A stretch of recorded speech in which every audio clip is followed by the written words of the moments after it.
You guys know that Kelly and I love lists, especially lists from Rolling Stone. We don't always agree with all of their choices, but rumor has it that one of their lists coming later this year is going to be perfect.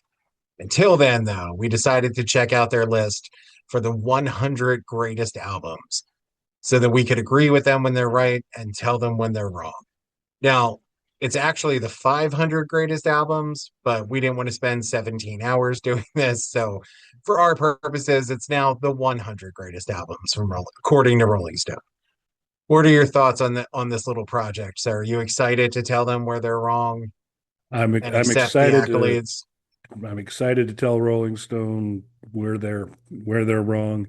Um, we love our viewers, and we would go through all 500. We'd be willing to do that, but nobody wins if we do that many. Given some of our past experience, when we were just going through album covers, um, we're lucky to get through like 33 in a show, and it was still a lengthy show. And so that's kind of what we're going to do here. It'll probably be a three-parter. We're going to do 100 to what Rolling Stone says is one. There's some top line reactions. We've looked through the entire list. We have thoughts on the entire list, which we'll be sharing at various points.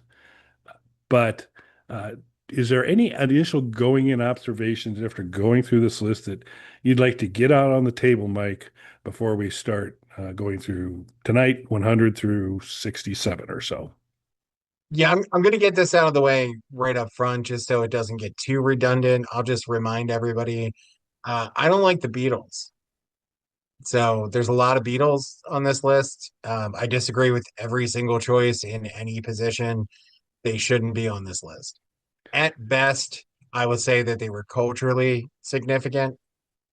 Musically, their rivalry with the Beach Boys helped usher in what we think of as albums in modern day, as rather than just a collection of singles, but as a body of work. So that's cool. They suck. Beyond that, Yeah. as musicians, as people, they suck. Your thoughts, sir? Well, we all know that I think Paul McCartney's a pussy. So we've established that on previous Hard Nose and shows and all that. Just bring it on, old man. Anytime you want. You can team up with Charity fans. boxing fight. Yeah, Kelly versus Paul McCartney. Let's make it happen. that's right.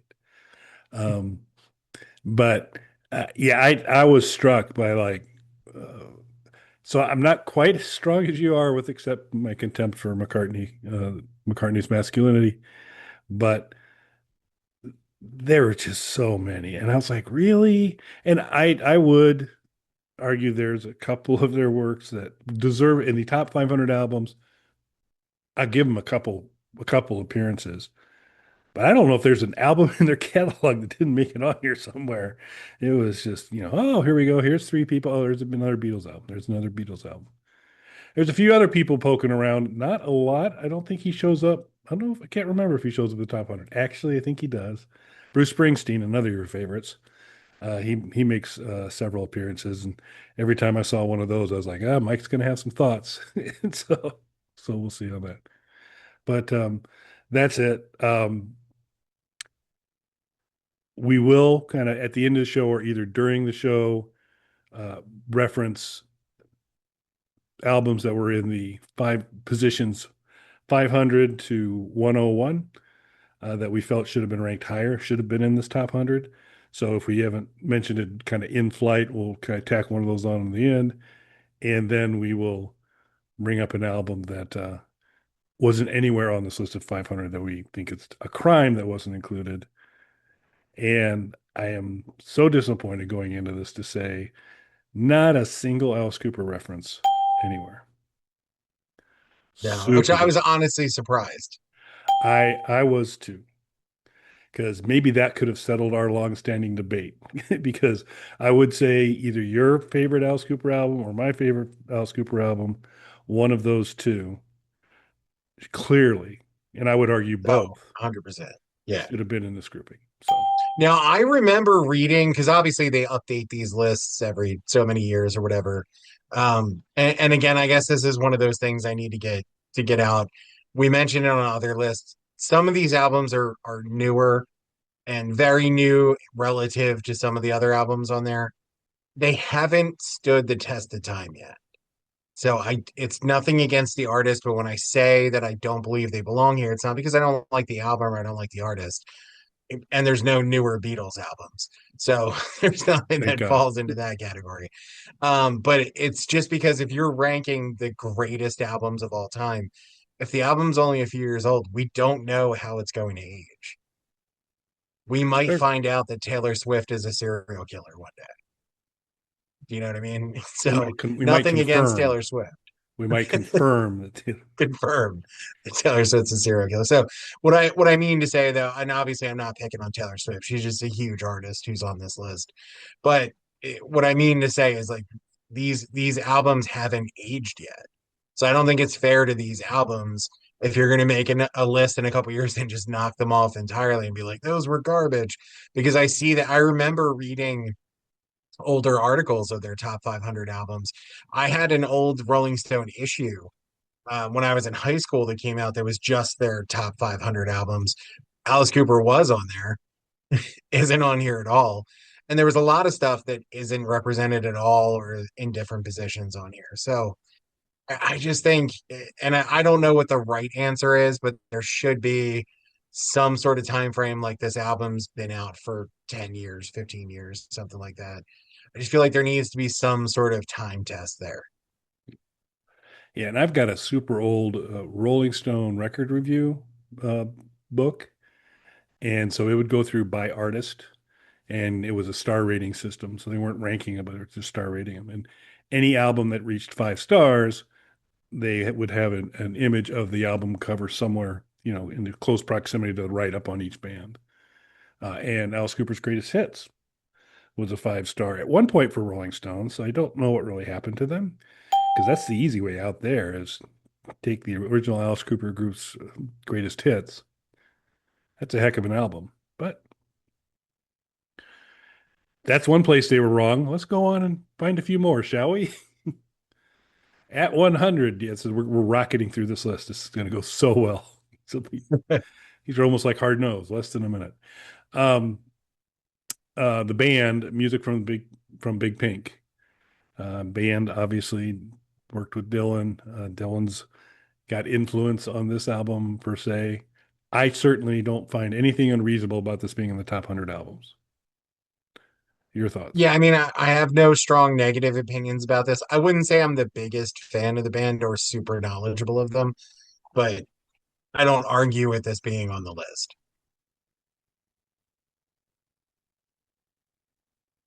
Speaking of the alleged serial killer, Red by Taylor Swift. Now, I have never owned a Taylor Swift album. I don't believe I have heard two Taylor Swift tracks from an album in a row. So, and I have probably a hard time recognizing them. So I'm in no position to have a comment on this. Maybe we're going to do an album review sometime, track by track of a Taylor Swift album, just to stretch those muscles. But I got nothing on Honestly, we Taylor Swift. we probably should do a Taylor Swift review because it would probably get a lot of views because she's popular. But also, I've never listened to a Taylor Swift album either. I mean, I've heard a song or two, the biggest ones that have just become culturally ubiquitous. But I've never sat and listened to Taylor Swift before because even my consumption of those were it was on in a store or the background of something, and I happened to know that it was Taylor Swift. I've never sat and actively listened to Taylor Swift before. Nothing against her. I honestly have no opinion. There's going to be a few of those for me on this list here. For example, Lucinda Williams, Car Wheels on a Gravel Road. Um, Alt country masterwork, according to the write up. Um, I'm okay with alt. I'm okay with country and pro masterwork. So I guess I'm not going to quibble on them outside of it. I've never even heard of Lucinda Williams. So So I have heard of Lucinda Williams, but I'd be lying if I said I was familiar with her work, other than she comes up a lot in mentions of alt country. Um, and I guess this is one of those. I'm sure she's important. I'm sure this is a big record, but why, if you're going to put alt country this high, how is something like the Handsome Family not on here at all? Yeah. Yeah, and was this rock? I forget what the title of it says. Well, it says greatest albums. Yeah, I think it's just greatest albums. I So don't think they categorized it. okay. Well, that even further increases my bitterness on the omission that I'm sharing that should have been in the top 5 albums and wasn't on this list at all. And I thought, well, maybe it's kind of a category, but no. So more on that later. Okay, so Master of Puppets. Now we're talking, or now we can be talking. Um, Metallica, why don't you lead us off? So I'm not, again, you're going to hear me say this with a few things. I'm not the huge Metallica guy. I find myself, Metallica is one of those bands I find myself weirdly defending to a lot of people, and not because I'm a huge fan of theirs, just because I think they have this kind of weird reputation. And it's funny, I was just telling this story to a friend of mine. Numerous times I have been working on albums in the past for other people, and when we would start talking about like mixing and mastering, they would talk about what huge Metallica fans they were, but say they don't want to sound like Metallica because there's this idea that Metallica's albums are don't sound good audio quality wise, or at least a lot of their catalog doesn't. And they would just talk about the first few Metallica records, including Master of Puppets, as being, great, and then the later stuff sounding bad. And then I'd have to remind them that Metallica has been around for decades. They literally have almost 1,000 official releases, counting singles, EPs, live albums, box sets. So if you only like two or three albums from a band that has almost 1,000 releases, you don't like that band. You just like a couple of things they did, and that's a hard reality for some metal bands to hear. Like that's a tough truth for them because in metal you're supposed to like Metallica the way certain people are supposed to like the Beatles. But I'm not a gatekeeper one way or the other. It's okay to not like Metallica, just like it's okay for them to be your favorite band. So that's where I fall on that. You, sir? So I'm not a hair band fan, and so I am a guitar rock fan. So obviously Alice Cooper, not on this list anywhere, folks. If you haven't heard, no Alice Cooper on this list anywhere. Alice is uh, much of the catalog is from very serious, good rock guitar stuff with interesting forays into other things here and there as well.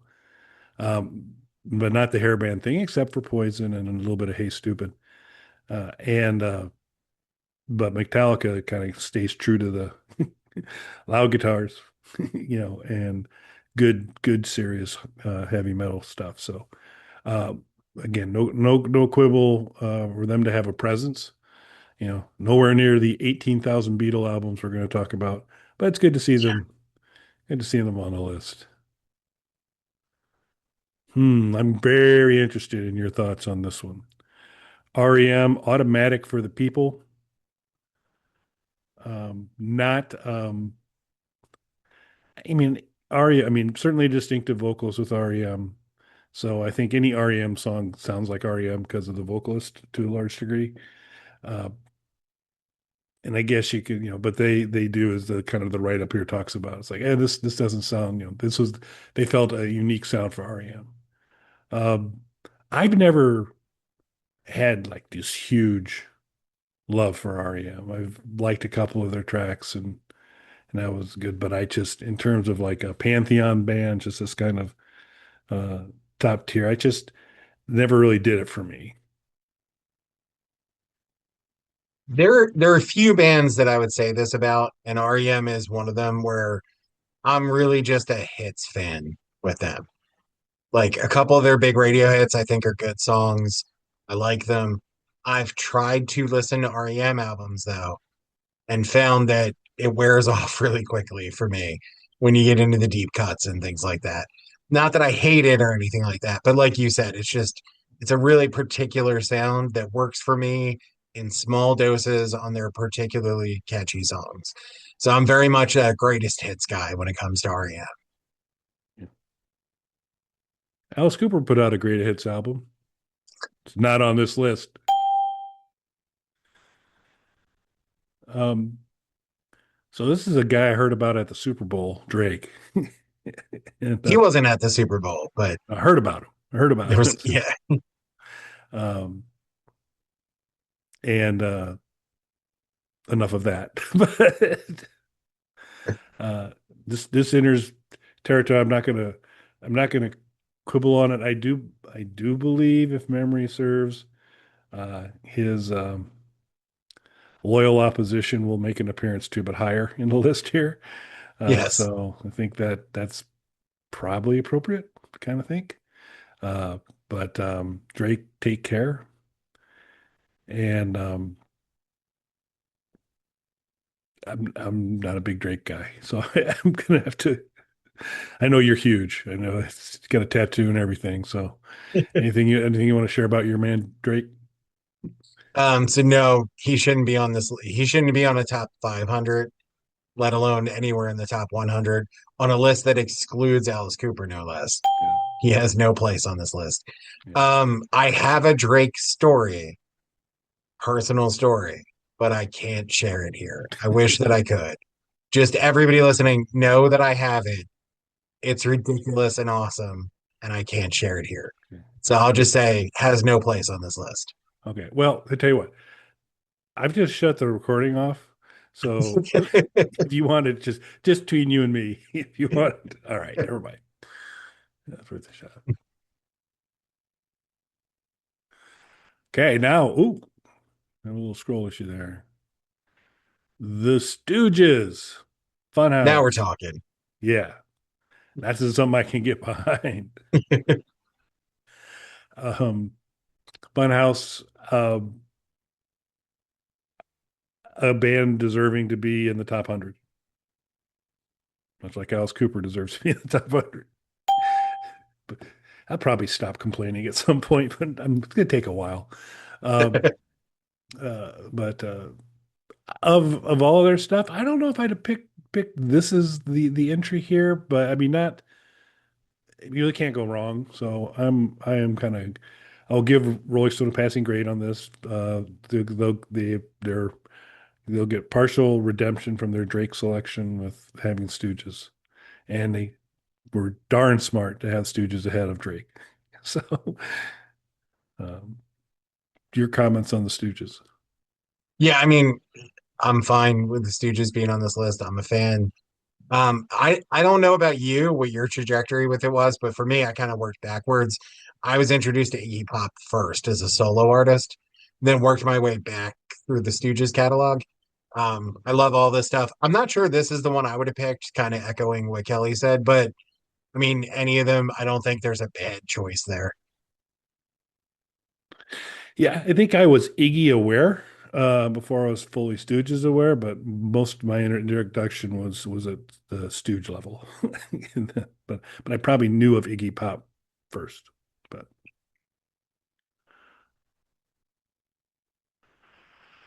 Missy Misdemeanor, Elliot, Super Duper Fly. Uh, as you might expect, I've got this on all mediums: 8-track, cassette, Laserdisc, CD, Atari cartridge, and you know,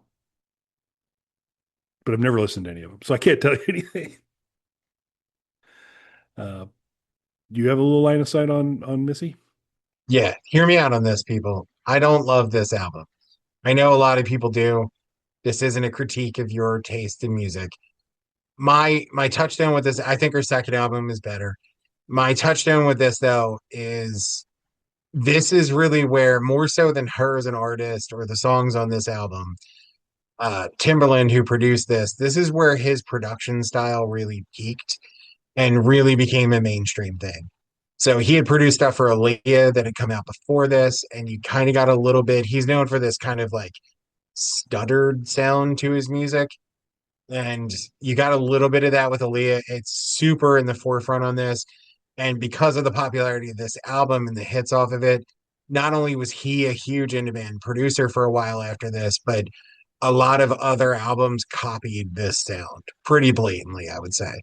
So even though I don't love this album, from a production standpoint, I can understand it being on a list like this, even as not a fan, because I was there in the 90s and saw so many artists copy this style. Fair enough.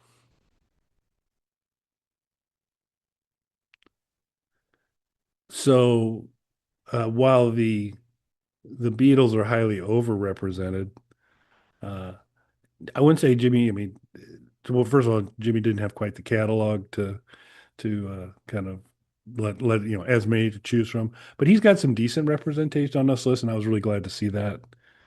Jimi Hendrix Experience, Axis, Bold as Love, uh, top 100 albums of all time. You better have Jimi Hendrix in there somewhere. This is good actually. I'm surprised it's kind of this low in the 100, but as long as it's in there, I think the world is just and fair.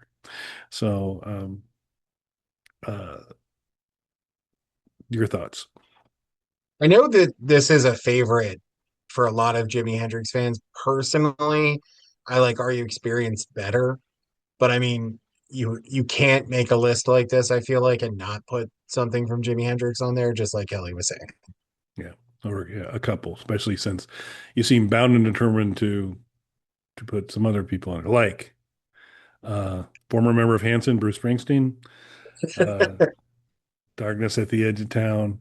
We have established in past things that Mike has I don't know if I want to call it deep abiding hatred, but I would say strong dislike for Bruce Springsteen.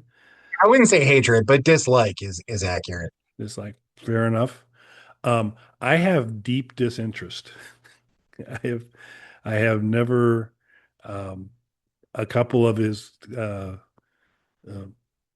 MAGA oriented hits, the MAGA the stuff the MAGA folks gravitated towards incorrectly because they just saw flags and stuff.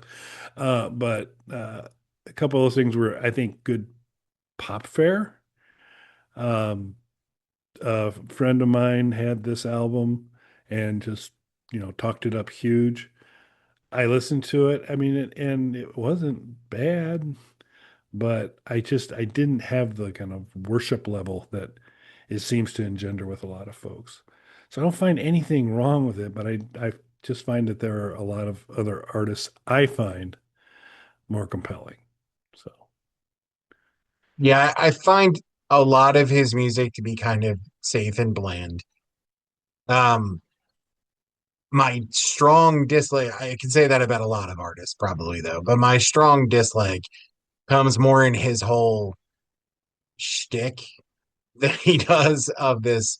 He's a blue collar working guy. So that's not him at all. This is like a WWE character persona, except not fun to watch for me. So it's like imagine somebody with no athletic abilities or mic skills who suddenly was like the face of professional wrestling.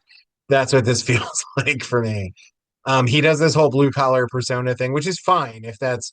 I understand that he grew up around blue collar people, and if that's who he wants to appeal to, that's great. But personally, I think it's more cynical than that. I think he is selling a product that isn't a part of and doesn't really believe in to an audience that he feels is stupid and will pay for it. So, because that isn't him. If you actually look him up, he got sponsors and sponsorship deals and got signed right out of high school. He never worked.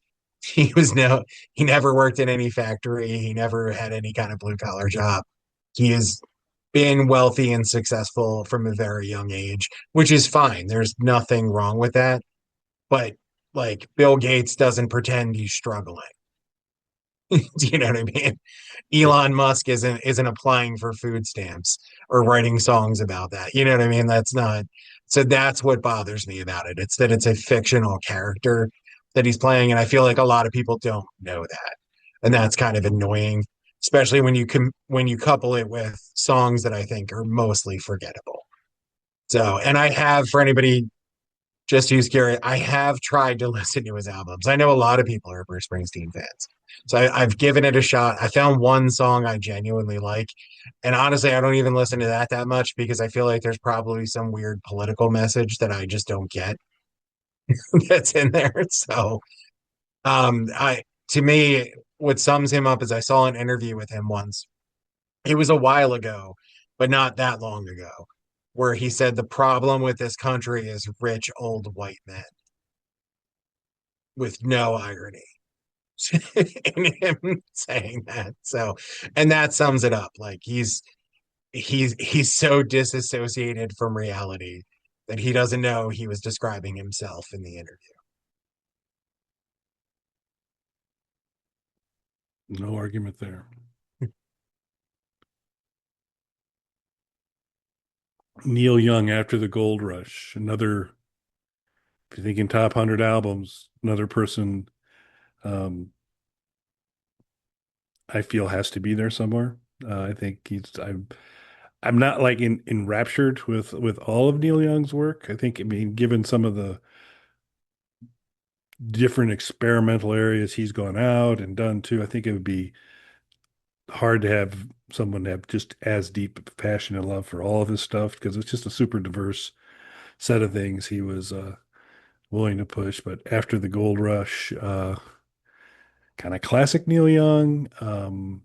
He's uh, I think a brilliant songwriter, and speaks maybe, I think that there's thematically there's a more genuineness to him than Bruce Springsteen, my opinion. So that's where I'd be. Absolutely. I'm not even like a huge Neil Young fan, but if that's the type of material that you want to listen to and that you gravitate towards, go with Neil Young. It's certainly more genuine than Bruce Springsteen is.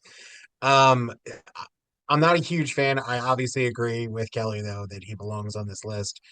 My introduction to Neil Young was actually Crosby, Stills, Nash and Young. And then it's seemingly, and maybe I just need to go back and re-listen to some of it, but when I then listened to some of the solo stuff, it seems so different than what was happening with Crosby, Stills, Nash and Young that it was practically like a different artist. But I do think he's interesting. I do think he has some good songs. I don't agree with everything he says and does, but if we're just putting it down to music, he belongs on the list. I don't know if this is what I would have chosen. He's done some like weird experimental stuff that to me is more interesting just as somebody who plays music. And I'm not saying plays music on a high level or anything, but messes around with music. That stuff is a little bit more interesting to me. He also does something that you don't typically see in rock music. Rock musicians obviously write songs inspired by other people, and they're sometimes negative, and they're sometimes taking shots at people and different things. But he really approaches it much more like what we're used to seeing from rappers, where they would call out other artists by name in songs.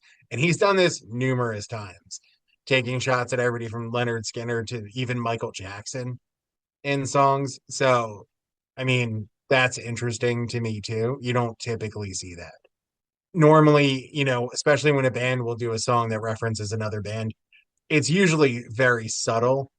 And I actually appreciate his directness. Like, I have a problem with this person. I'm just going to say it. I'm not going to dance around the issue. So I do appreciate that. Yep, fair enough. Yeah, and maybe or maybe not, depends how fatigued I am during the editing process. There'll be the name of the album. His kind of 50s doo-wop one had Wandering on it. Oh, It's yeah. Yeah. just guilty pleasure. Super love that album.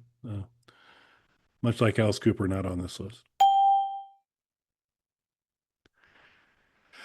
Eureka Badu, Badusium.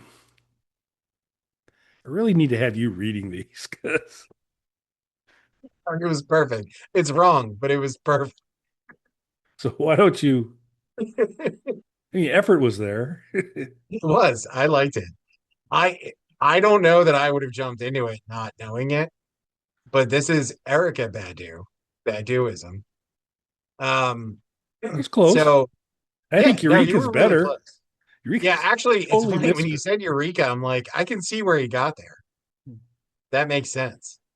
I wonder if I hadn't heard it said, if I would have read it that way, not knowing who she was. So, of Well, course, Erica Badu, everybody would know from the Blues Brothers 2000. movie, Um, movie I am classic. joking, but she is in that movie. I'm saying that as a joke, but she is in that movie. I'm sure it's not the highest point of her career in her memory of it. Um, Did I she say so she's Eureka in the movie? No. no, no. Erica Badu is a great singer. She doesn't have like a gigantic catalog compared to some of the artists on here. This is not the album I would have put here. I would have put Mama's Gun, which is on this list, but further back, I think it's a stronger album. This was her debut album, though. So I think this was, most people's introduction to her. So I do think there's some nostalgia playing a factor in the choice of putting this over Mama's Gun, which I think is just objectively a better album than this one. But she was a huge part of that kind of neo soul movement that came out in the 90s briefly. We'll get way more into that with another entry. So I don't want to say too much about it here because I have a big problem with another entry. Not that that artist is on here, but the album they chose. But even for somebody like me who didn't necessarily get into that whole subgenre of music, this was a big album. She was a big important artist in that.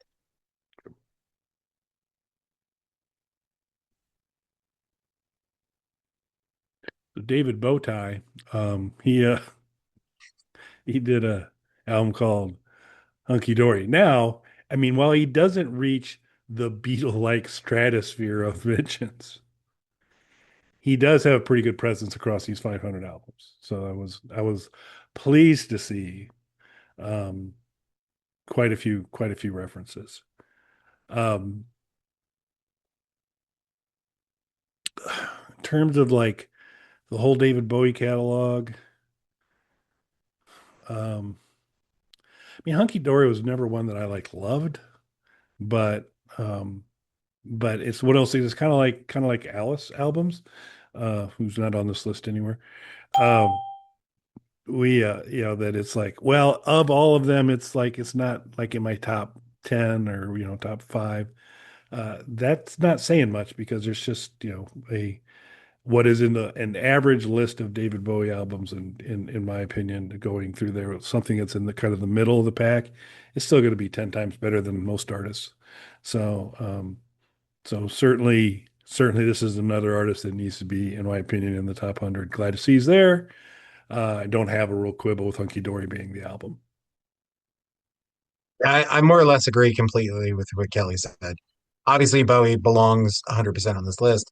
He's another artist like Alice, who's not on this list, but like Prince, who is, but I have quibbles with the Prince albums they chose, who has a huge catalog with a lot of varied albums on there. And it really just becomes what are your personal preferences at a certain point, because these are just artists who are at such a high level of what they're doing that it's just personal preference is how a lot of this stuff starts to fall. So I don't dislike this album. It's not in my top Bowie albums, but I can't argue with whatever one you choose for the most part. Yeah. Another one, just kind of like with Neil Young, that there's a huge variety to choose from. So no wrong answers there. Miles Davis, Bitches Brew. I think this was also in one of the covers we did. Trying to remember if this was. I know Yeah, there's quite. it was. A few of these were actually on the covers, both covers lists as well.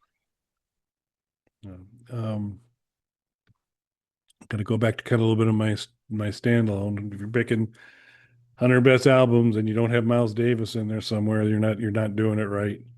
I do think unlike the Bowie one where I'm like, I don't really know. I think this is, um, and maybe it's just because it's a little better known to folks, but uh, I'm super cool with this here in the top 100. Seems like a decent spot for it, and couldn't argue against that at all. So I'm not, I don't know about you. I'm not a huge jazz guy. There are certain albums that could be classified as jazz that I do like, though. All of my friends who like jazz, though, put place Miles Davis really highly. So I've heard a lot of his stuff. Totally agree that he belongs here. I'm familiar with this album, even as somebody who doesn't really listen to this type of music. So it seems like this was the right choice too. As somebody who's not informed enough to deep dive into jazz, this makes sense to me. Yep.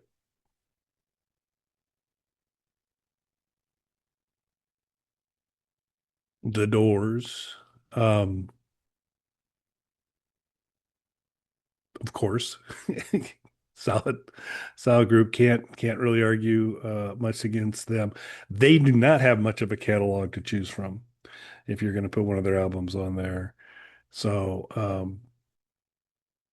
Break On Through to the Other Side was on this album. Pretty pretty great song. uh, a unique band on like hundreds of levels. Um, so I'm a fan. And you know who does a good Jim Morrison impersonation? Alice Cooper. Not on this list. Heard that. Your thoughts on the Doors? So I'm a fan. I like the Doors. Like Kelly said, they don't have a giant catalog. They do have more of a catalog than casual fans realize, though, because they did continue on after Jim Morrison. They didn't do a ton of stuff, but there is a few albums without him. And over the years, they've collaborated with different artists, not just the individual members, but as a group, as the Doors. Um, Bizarrely, with Skrillex, I think that would actually probably be the last song credited to the Doors. But they also collaborated with Snoop Dogg and some other people you wouldn't expect along the way. So there is a little more than some people realize, but not a giant catalog, like Kelly said. And if I were to pick a Doors album for the list, this is the one that I would choose. It was my introduction to it, so maybe some of it's nostalgia, but Break On Through the Other Side, I think is probably, in my opinion, probably their best song. So at least it's the one that I've revisited the most. So this would definitely be on the list for me. Yeah, and it's been cool to see Robbie Krieger stay active, kind of more in the avenues of bands we're fans of. The often mentioned Alice Cooper, original Alice Cooper group, Dance Dunaway, has done a lot of stuff with Robbie Krieger. Blue Oyster Cult has done some things. He showed up and he showed up on an Alice album too. So um, uh, nice to see him kind of going in. But classic lineup of the Doors, yeah, very limited catalog. So John Lennon, the Plastic Ono Band. So if you just couldn't get enough Beatle references, they're gonna put in other things as well. Um, I'm not prepared to say it's a bad album. Um, I think John Lennon was an interesting character.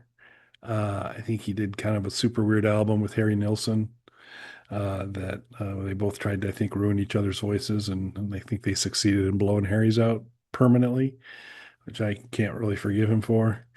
Um, I've just never kind of seen him do what I consider like a masterpiece or a top level. I think it's interesting, challenging art that he creates, but I don't know if it reaches greatness versus tremendous creativity. My opinion. No place on this list. Mike's It opinion. yeah, it bothers. So when I said that the Beatles suck as people, I mostly meant John Lennon. I won't get into all that stuff here, but like if you look up John Lennon, not a great guy. So on top of not liking his music, not a good guy. There's really not a lot to like here. A lot of people over the years have convinced me to try the Beatles, and then a bunch of people tried to convince me to try a John Lennon solo album. And coincidentally, the one that I picked up to listen to was Two Virgins with Yoko Ono, which is an entire album of him and Yoko Ono making animal noises. So, I mean, I guess like Kelly said, it's creative, but I don't want to hear it.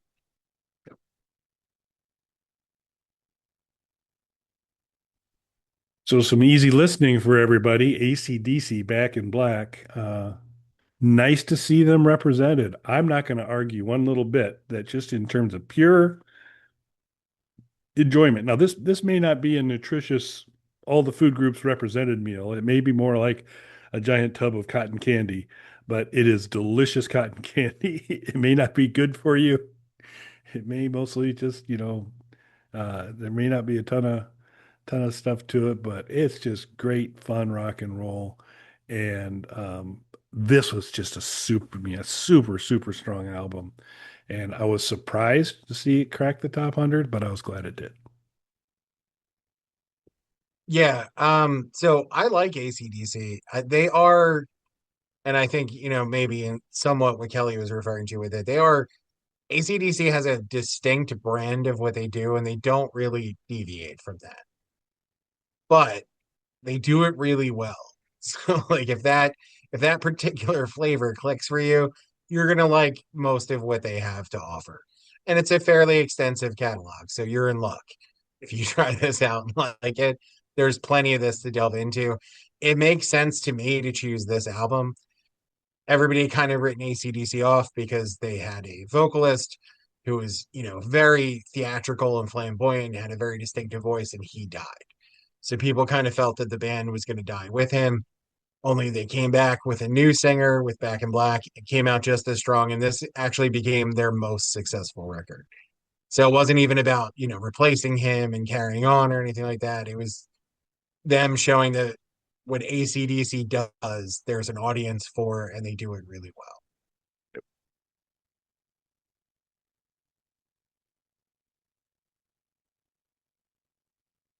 Dusty Springfield, Dusty in Memphis.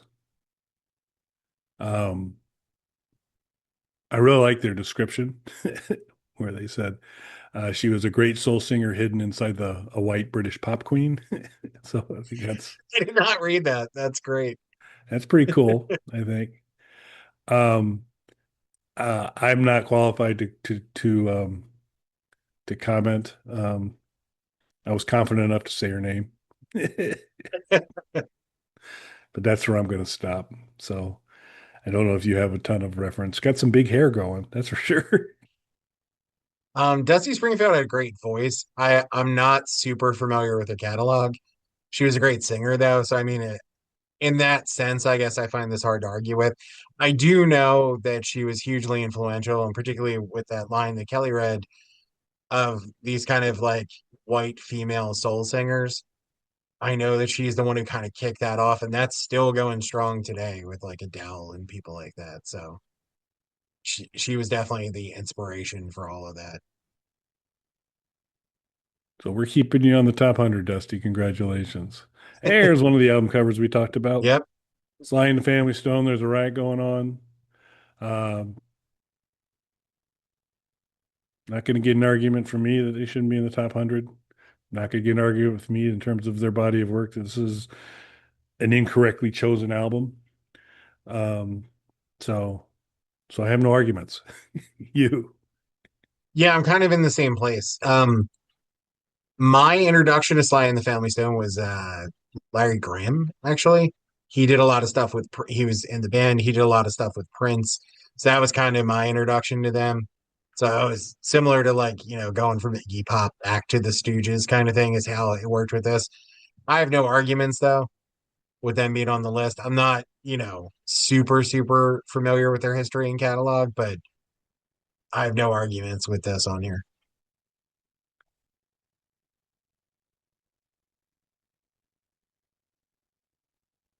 Surprised this one didn't make like worst album covers. Seems pretty lazy to me. I was Uh, surprised she made best album covers. yeah, well, That's it's coming. here, it's here somewhere. I can't Yeah, remember. that's higher on the list. Yeah, I've seen, yeah, look through 500 of these, and I sometimes lose track of where they fell. But yeah, I know because you're not a big fan of that cover either. No, But this I is like this better than I like that one. um not my cup of tea. I think an artist that has kind of proven over a period of time would be welcome and appropriately included in a top 100 album list. Uh, but I can't really speak with any authority to her work on whether this one is the one or not. So, um, sorry, I got nothing. Yeah, to just expand on what Kelly said, I don't argue with Beyonce being on this list. She's a great singer. I don't know her music enough to know like which album would be included on a list like this. So this is something for somebody who's a fan of hers to debate.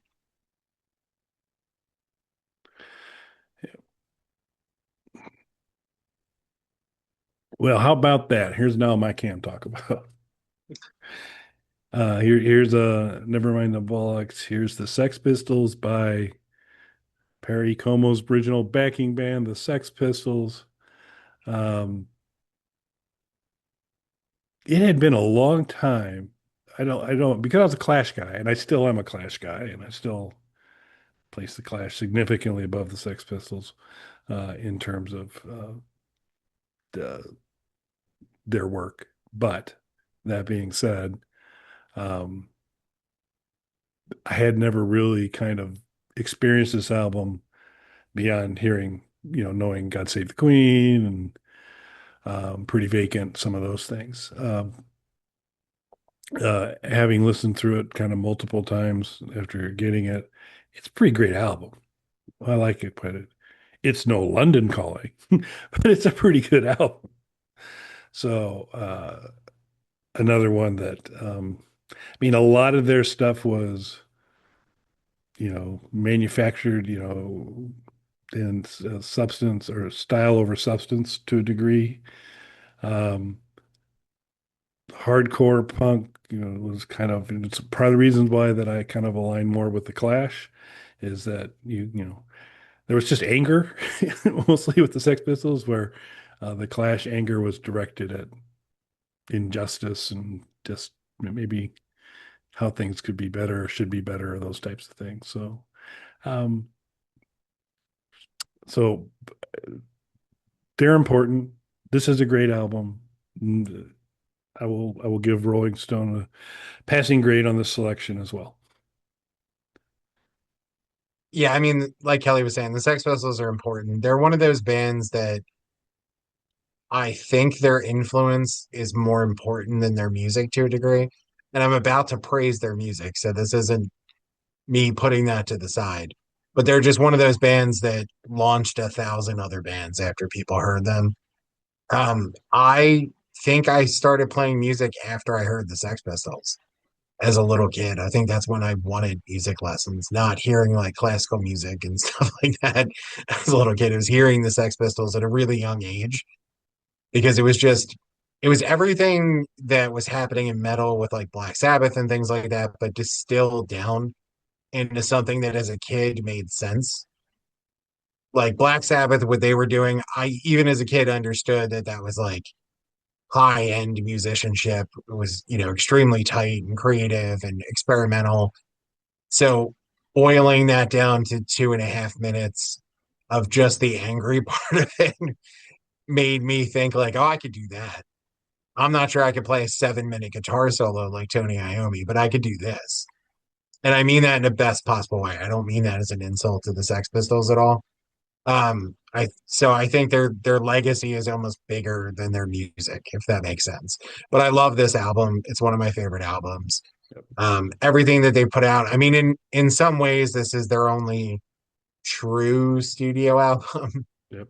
because everything else that they did was some sort of a compilation of singles and various tracks and things that were kind of cobbled together. So this is the only one that was like an intentional album, I guess you would say. So yeah, go listen to it, everybody. Yeah. 100%. Another familiar cover, the inappropriately named Frank Ocean Blonde. Um, that still looks green to me. I mean, there's a little blonde there, but there's a lot of green there too. So, um, uh, I'm gonna let you go first here because you've got kind of a lot more kind of insight and thoughts on this album. So Yeah. So I really like this album. This is a really great album. Spoiler alert, you might hear my band play something off of this album at some point. This is a great album. It's a little overshadowed by the story of the album, though, and how it kind of changed the trajectory of what's happening now in the music industry. So as streaming was really taking over, all of the streaming platforms wanted to be number one. So they started paying artists huge sums of money to get exclusive albums from them, or at least exclusive songs, or to get streaming rights first for certain albums. But the real money was to give an exclusive album to one platform. There were artists who were able to make deals for millions of dollars in some cases. One of those artists was Frank Ocean. He made an album called Endless that was only available on iTunes through their initial streaming service before they bought Beats.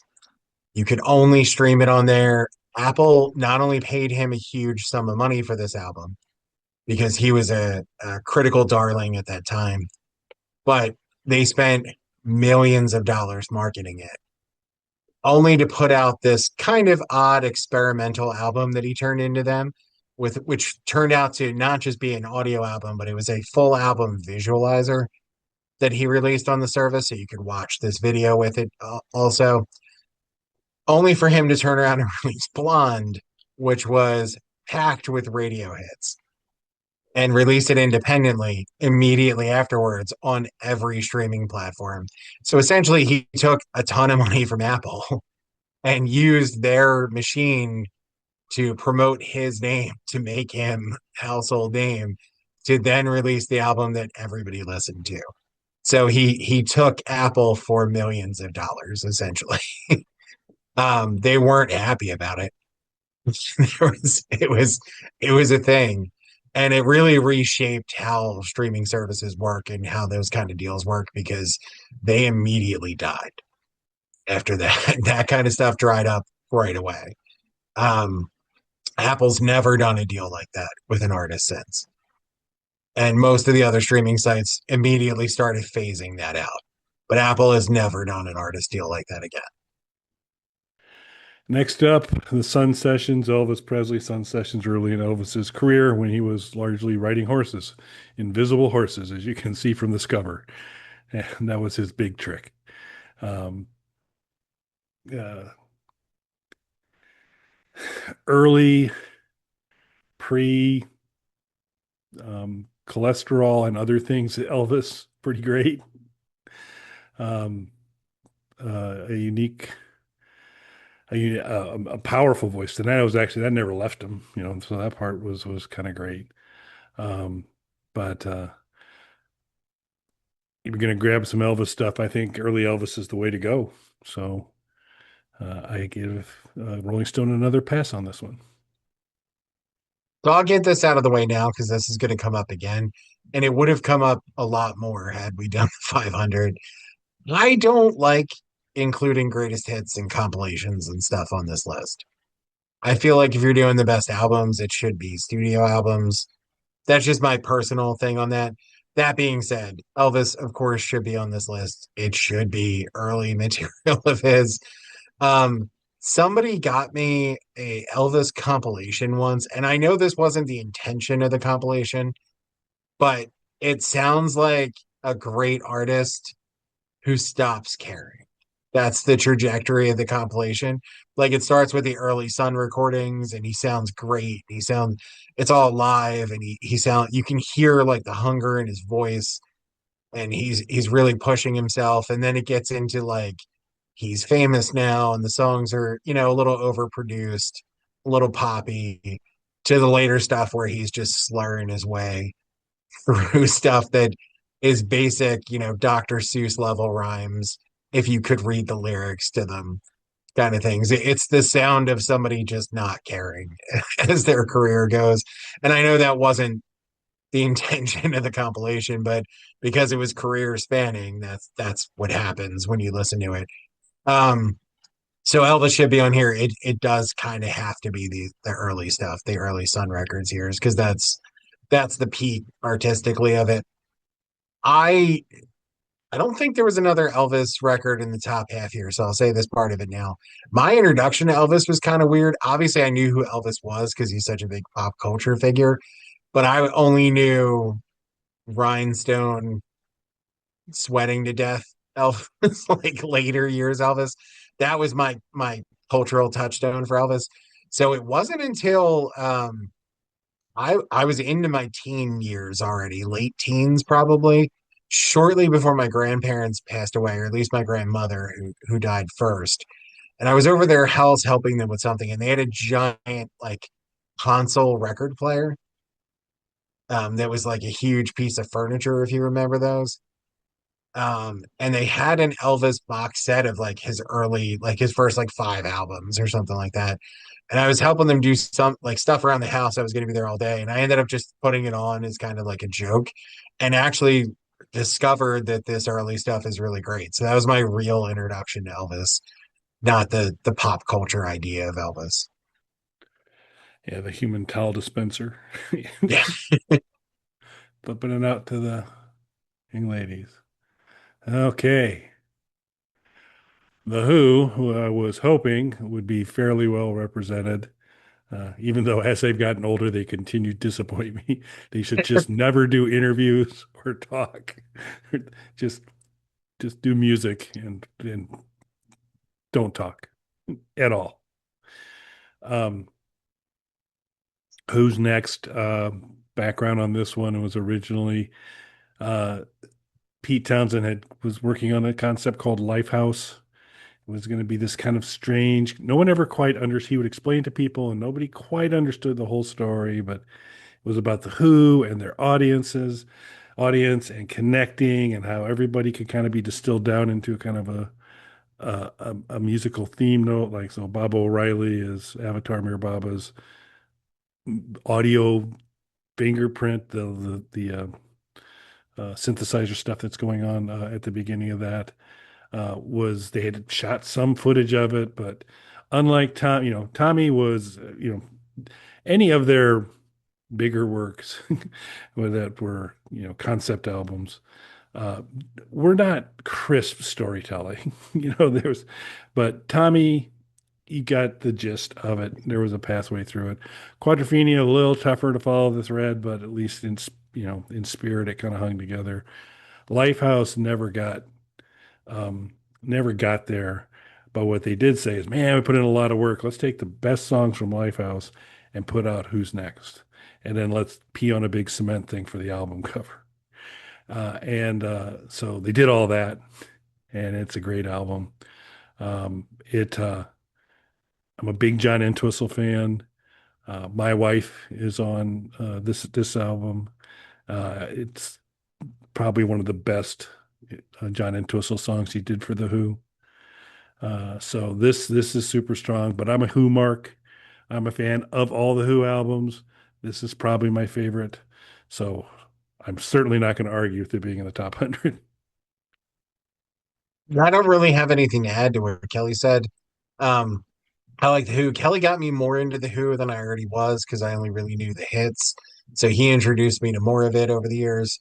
Um, and as far as this album in particular, there's for anybody who's interested, Guns N' Roses did a really good cover of Baba O'Reilly on their concert film that they did called Appetite for Democracy.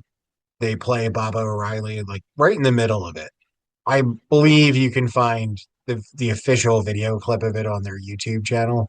Good cover. I'd like to hear that, but I've not heard that.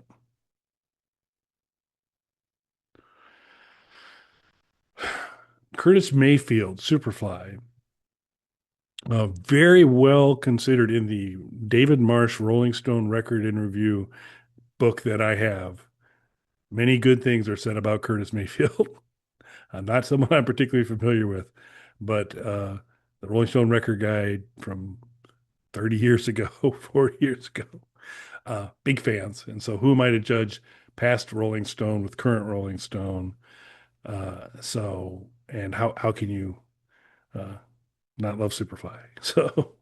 So I'm good. I'm good with Curtis Mayfield being in the top 100 um, as well. So one of the things that I bonded with the rapper Carl Kevorkian, who's been on our show before, over was our childhood loves of blaxploitation movies. We grew up in really different households, but that's what we were watching as kids, both of us. So I had seen Superfly. I fell in love with the soundtrack for it. Somehow I convinced somebody to get me the vinyl of this when I was a little kid and absolutely loved it. I wasn't even familiar with Curtis Mayfield's catalog beyond this for a long time, but I loved this album and especially the song Pusher Man, which is full on about drugs. And I was a little kid singing this song. So not subtly about drugs, just openly about doing drugs and selling drugs specifically. So yeah, I love this album. I don't argue. I would probably put it higher on my list. I don't know that it would crack top 10, but it would be higher than this. Yep, could see that.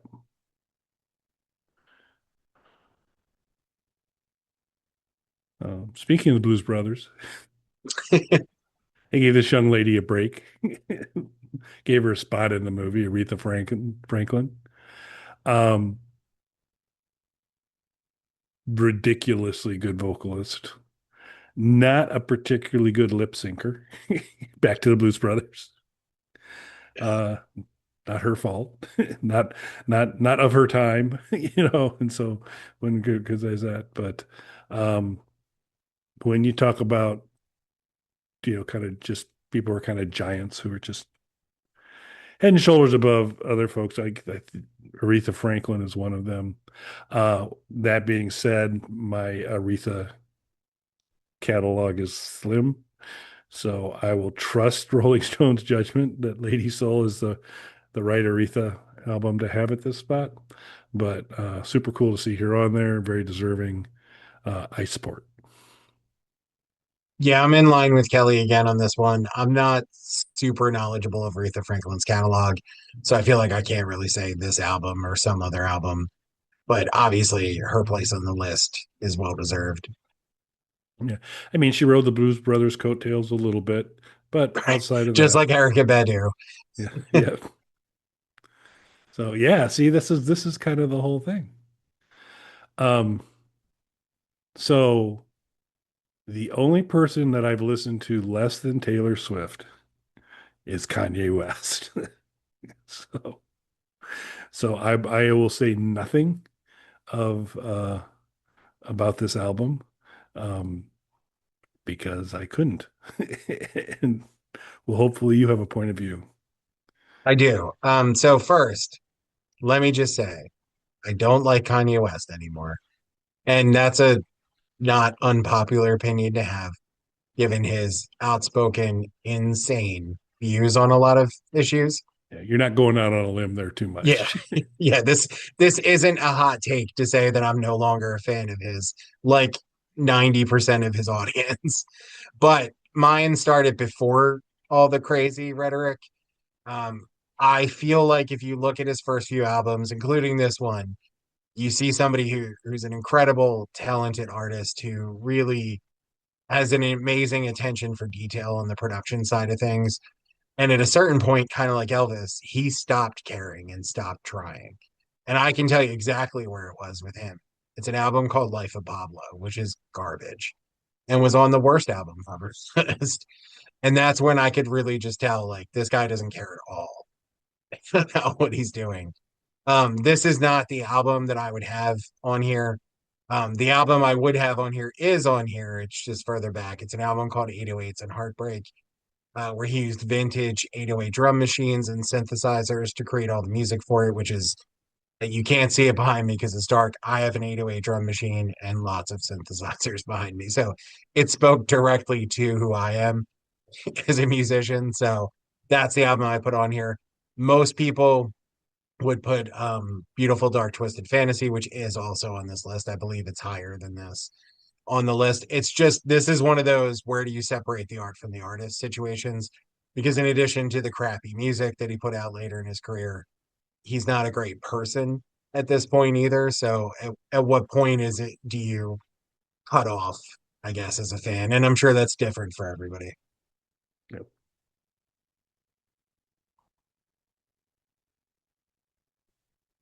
Another familiar album cover on the best side. I think these were the best album covers when we did Hmm. that section there. My Bloody Valentine, Loveless. This was another one. If I recall the conversation right, you've got a pretty distinct point of view, so I'm gonna let you lead in on this one. Yeah, I still love this album cover, and it's in part because this is what the album sounds like. If you've never heard My Bloody Valentine, it's that. Do you see this kind of like weird, desaturated, distorted image of the guitar? That's them. That's what it sounds like. It's big, echoey walls of guitar with lots of layers and effects and things like that. It sounds exactly like this cover. This is a perfect album cover for illustrating what you're getting into, especially for somebody who's never heard them before. It's that. If that looks intriguing to you, you're going to love this album because that's exactly what it delivers. Yeah, so no quibble with it being on the list, being in the top 100. Can't really, it wouldn't challenge anything you said on there. The and I know kind of said we'll save it towards the end, but I think some of this is going to leak out as we talk more about some of these things about who's not on this list.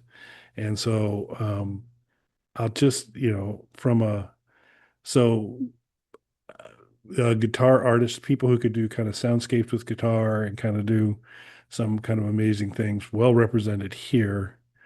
But we couldn't find a home for Robert Fripp anywhere in this list, even, and under the auspices of King Crimson, if nothing else, because there's another group that's not here. So glad they're here. Don't no argument there. Disappointed that there are probably a few other candidates that um, should have got a little more attention, in my opinion. Another Neil Young. Surprised he's not part of the Beatles. You know, in a strange Yeah, he's got repeat. quite a few entries on the list overall as well. Yeah. Um,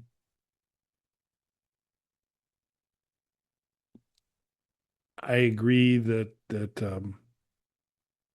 this, the order of Young albums we've crossed so far feel to me to be in the right order.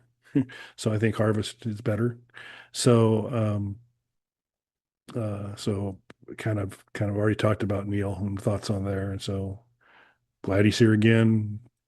Totally agree that if you pick that other one as a starting point, then this guy should be up higher, and he is. So there you go. That's where I'm at.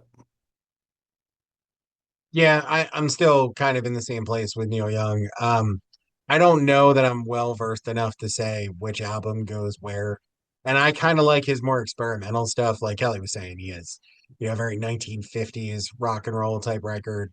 He also did a like kind of experimental electronic record called Trans around that time. In fact, I think the 50s rock and roll album came right after that, I believe.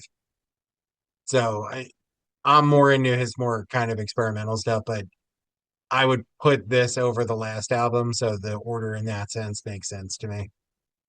Yeah, and collaboration with Devo at one point as well. So there's some interesting things out there.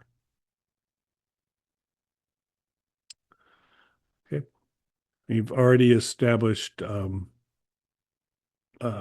my lack of Beyonce cred, Renaissance, and take a look at those two back legs on that horse on that cover. It's a strong horse. Um, that's a good cover, Beyonce. Better than the one that's going to be coming up. Um,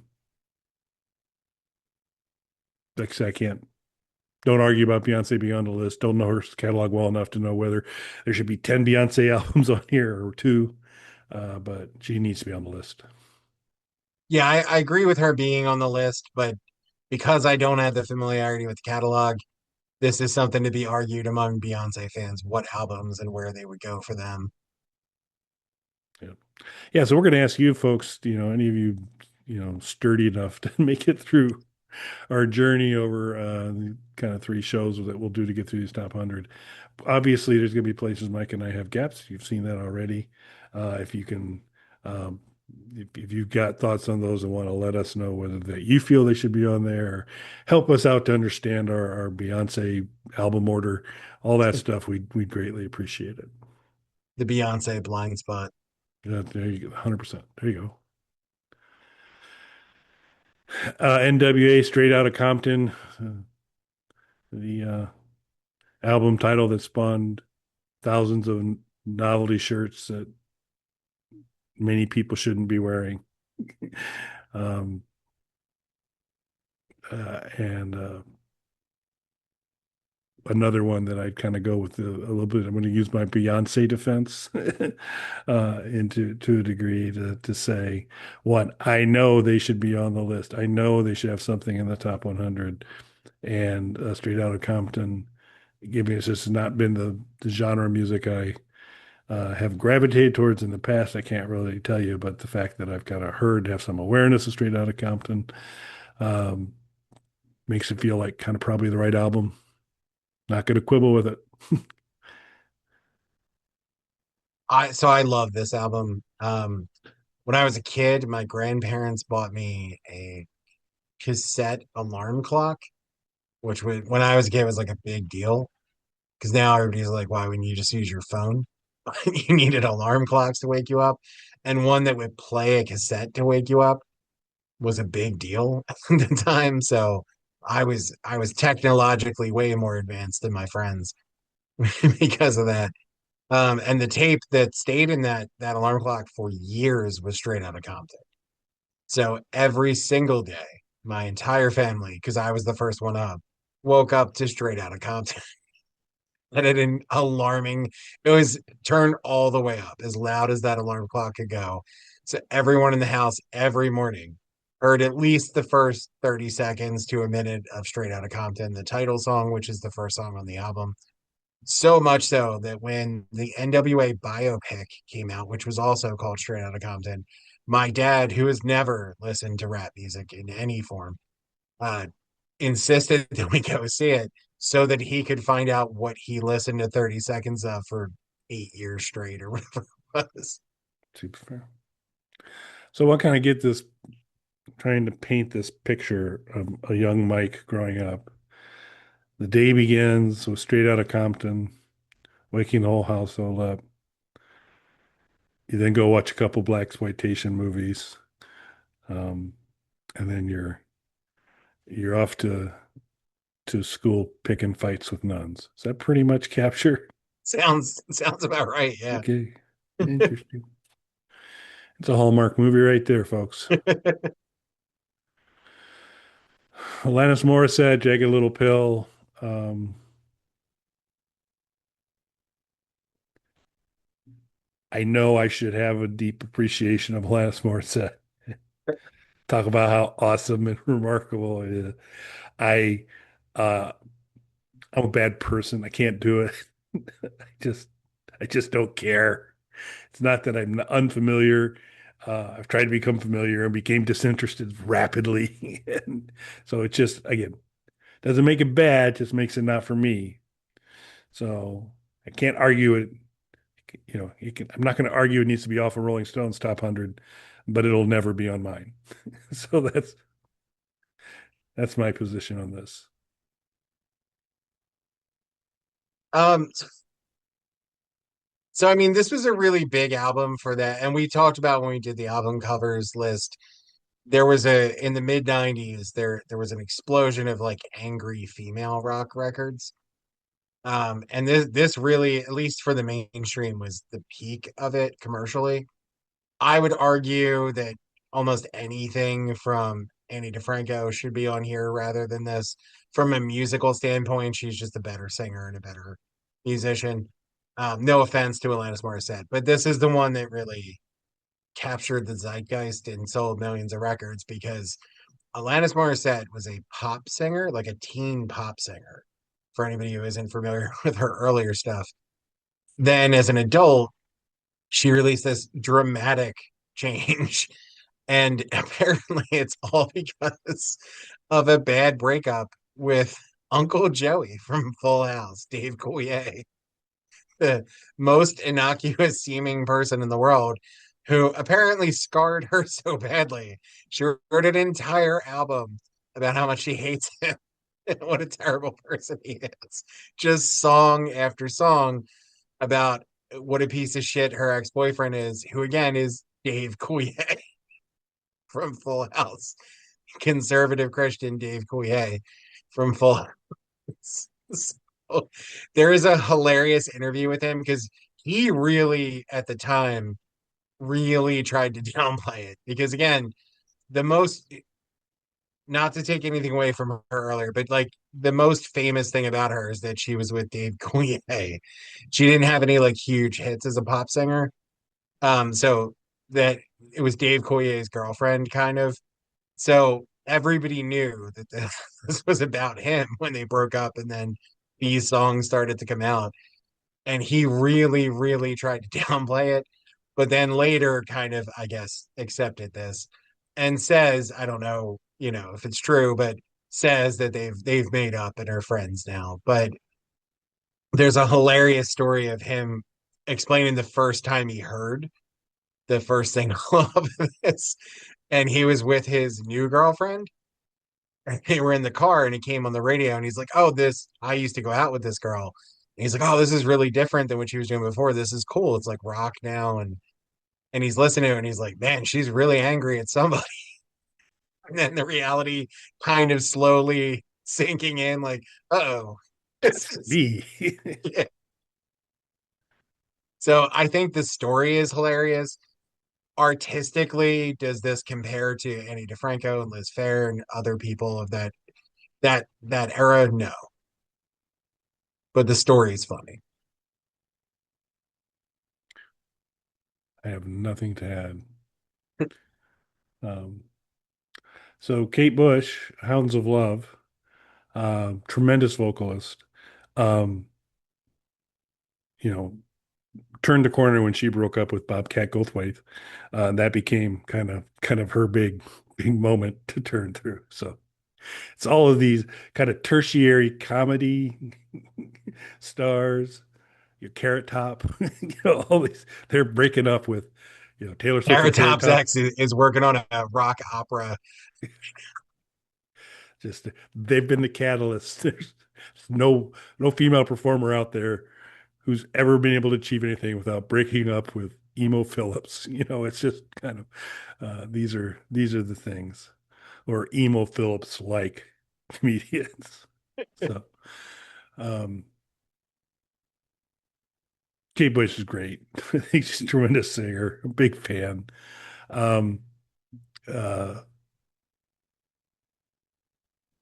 Hounds of Love, as far as, like I said, I'm not immersed in the Kate Bush catalog, but you ain't gonna get an argument for me on this one. Yeah, I don't really have anything to add to it. I think she's a great singer. I'm not, super knowledgeable of her stuff, but I think she's a great singer. I don't argue with her being on the list at all. And last one for tonight, Jay-Z, Reasonable Doubt. Got some more Jay-Z coming. If I keep if I understand it. Gonna go back to the Beyonce defense. Which is ironic because it's Yeah. Beyonce's husband. Yes. So this is, two for one. I'm still gonna call, sorry, Jay-Z, still gonna call it the Beyonce defense. You should be on Jay-Z, should be up high. Um, I think, intuitively, at least from an album cover perspective, this is a lesser album cover than the next one we'll talk about. So I will support its location as inferior to a future Jay-Z placement. But again, you're kind of missing the boat if in the top 100 you don't have Jay-Z somewhere. So again, I support. So this was Jay-Z's first album. It was a big deal when it came out. Because it was, he was a brand new artist that for most people just kind of came out of nowhere. Um, and this album had a big commercial impact at the time. I don't think it's his best album. I'm not surprised it's on the list. I'm surprised it's this high when he has, and there is another album of his that's higher than this that makes more sense. But I'm a little bit surprised it's this high on the list. But I actually do think this is a really good album. I do think it's one of his better albums, if not his best album, but it's one of the better albums. So I don't disagree with it necessarily being on the list. If I were to put him on my list, it just wouldn't be this one. That's all. Yeah. Sure. All right. Wow. So this we just whipped through these really nice and quick. So knocked off our kind of first 33. We'll do the next group next time. Other things we wanted to kind of do before we wrap this up is we did look through all 500 songs. We're only talking about the top 100. Um, Mike, you mentioned a couple that you came across on that other part of the list that wanted to kind of see. Do you have any others you want to add to say, hey, I noticed this when going through there. Here's a couple that are in the top 500, but not in the top 100, and you maybe feel should have been. So one or two you might Yeah, and mention. particularly I would swap out Erica Badu's Baduism with Mama's Gun, which I think is a better album that was further down the list. Um, so I'm gonna go. So this is frustrating to me on a couple levels because in this, and I may be a little bit of a loner on this one, but I prefer Scary Monsters by David Bowie over Hunky Dory.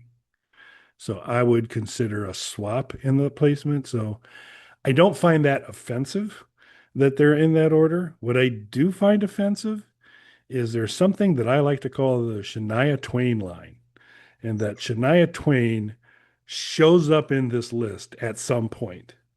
And there are people that are above Shania Twain, like all the folks we talked about tonight, and there are people who are below Shania Twain.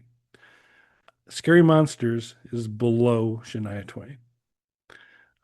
The Kinks, something else by the Kinks, is below the Shania Twain line. That I find offensive. So, so these are some of my initial observations on the list. More to come on each of the next ones.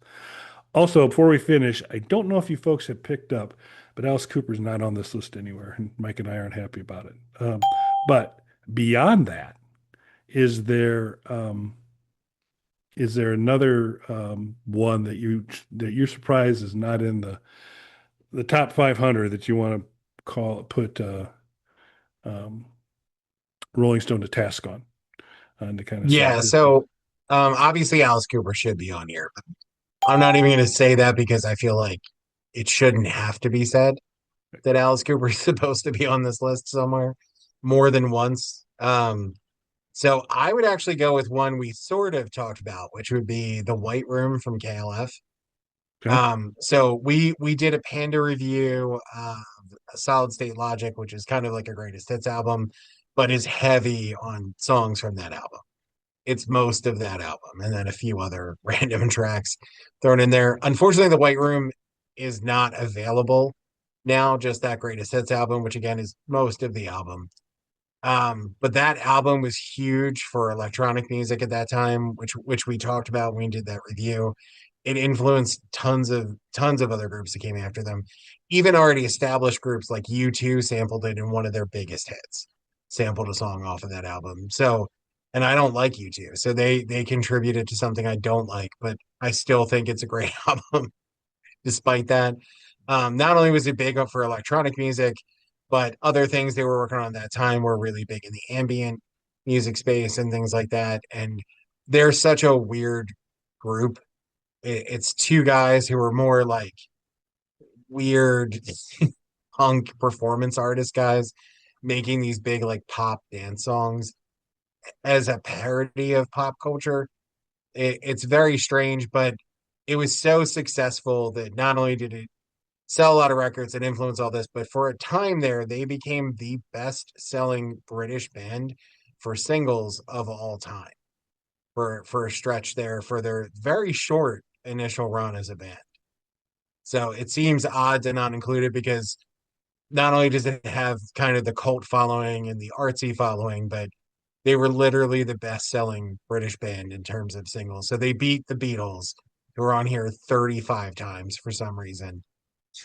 So I would put the band who sold more records than them on there if that's what we're looking at. Yeah, and the dead fish float to the top of the lake. So we're going to be seeing more Beatles stuff coming up here shortly. So you got that. So I'm going to finish things off with talking about there's, I'm holding back my most glaring omission for the last show, but this one's pretty bad because Stereo Review, noted music critics at Stereo Review, considered the gold standard of album reviews, um, declared Tony O'Kay's Life in the Food Chain as the greatest album of all time when it was released. How can the greatest album of all time, how could there be 500 albums that have come out subsequently to the declaration of it being the greatest? And many of these are already out there. So it's already passed a bunch of them. So how did all these other ones pile on to push Life in the Food Chain um, off of this list? Totally unacceptable. Tony Okay, Life in the Food Chain. And we will end this session with me quoting some of the beautiful lyrics, because just like you talked about Neil Young not being afraid to kind of name check people, Tony Okay, not afraid either. And so to wrap things up for tonight's show, just leave you with some fine words from Tony Okay. Yes, I wish I was as mellow as, for instance, Jackson Brown, but Fountain of Sorrow by ass. I hope you wind up in the ground.